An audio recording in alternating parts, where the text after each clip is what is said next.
Hello and welcome to my YouTube channel. The Richest Man in Babylon Book Summary. George Samuel Clason's The Richest Man in Babylon is a timeless classic that was first published nearly a century ago.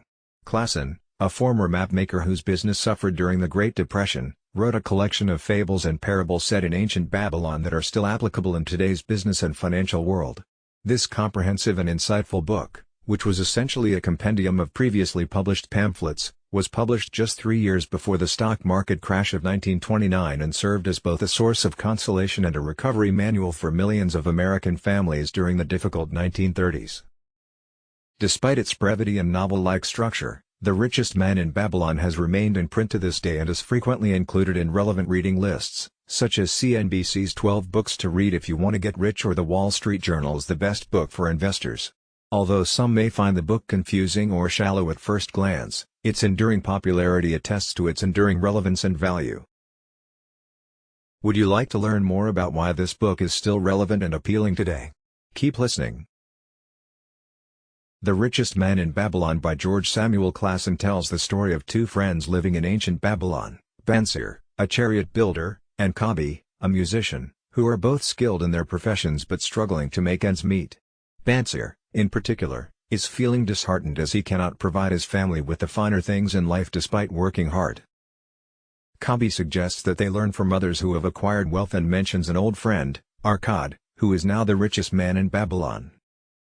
Arkad, who started as a menial laborer like Bansir and Kabi, accumulated his fortune through perseverance, determination, and wise investments. He also passed on his knowledge to his son, who became one of the richest men in Nineveh. Realizing that they may be missing something, Bansir and Kabi seek out Arkad for advice.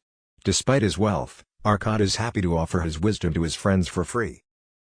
Through the parables in Clason's book, readers can learn valuable financial advice that is still relevant today. The story of Bansir, Kabi, and Arkad shows that with the right knowledge and perseverance, anyone can accumulate wealth and live a more comfortable life. A part of all you earn is yours to keep. Bansir and Kabi soon discover that Arkad holds the key to success and is willing to share it with them. Despite his humble beginnings, Arkad was determined to achieve his goal of becoming rich and understood that it would require both time and study. He found work as a scribe and one day, his diligence paid off when he was given the chance to learn the secret of success from a rich moneylender named Algamish. Algamish revealed that the main secret to becoming wealthy is to always keep a part of what you earn for yourself. Many people make the mistake of paying everyone else first and neglecting to prioritize their own savings. However, by keeping just 1/10 of your earnings for yourself, you can accumulate a substantial amount of wealth over time. Every gold piece you save can work for you by being invested, as the Bible's parable of the talents teaches. By following this simple but powerful principle, Arkad became one of the richest men in Babylon, and he passed his knowledge on to his son Nomasir, who also achieved great wealth. Now, Bansir and Kabi are eager to learn from Arkad and embark on a journey to seek his wise advice. Why trust the knowledge of a brickmaker about jewels? Arkad, having found Algamish's strategy to be reasonable, decided to implement it himself. He started to save 1/10 of his earnings and kept it hidden away. Surprisingly, his standard of living didn't decrease noticeably, and he managed to get by just fine without it. Though tempted by the wares of the merchants, he refrained from spending his savings for a whole year, following Algamish's counsel. After a year had passed, Arkad invested his savings, as advised by Algamish. When Algamish returned to check on his pupil's progress, Arkad proudly reported that he had done everything he was supposed to. He had given his savings to Esmer, a brickmaker who had promised to purchase rare jewels of the Phoenicians for him on his travels to the far seas. Arkad intended to sell the jewels at high prices upon Esmer's return and divide the profits. Algamish was displeased with this decision and asked Arkad why he trusted the knowledge of a brickmaker about jewels. Algamish's second lesson was that one should only entrust their savings to someone who knows how to use them. Algamish emphasized that advice given by inexperienced individuals should be disregarded, as they may lead to the loss of one's savings. 7 Cures for a Lean Purse. Years after learning from Algamish and gaining his own experience, Arkad developed a wealth-building system based on the ancient and timeless 7 Cures for a Lean Purse and the 5 Laws of Gold. He was happy to share this system with his friends Bansir and Kabi, and now we can share it with you.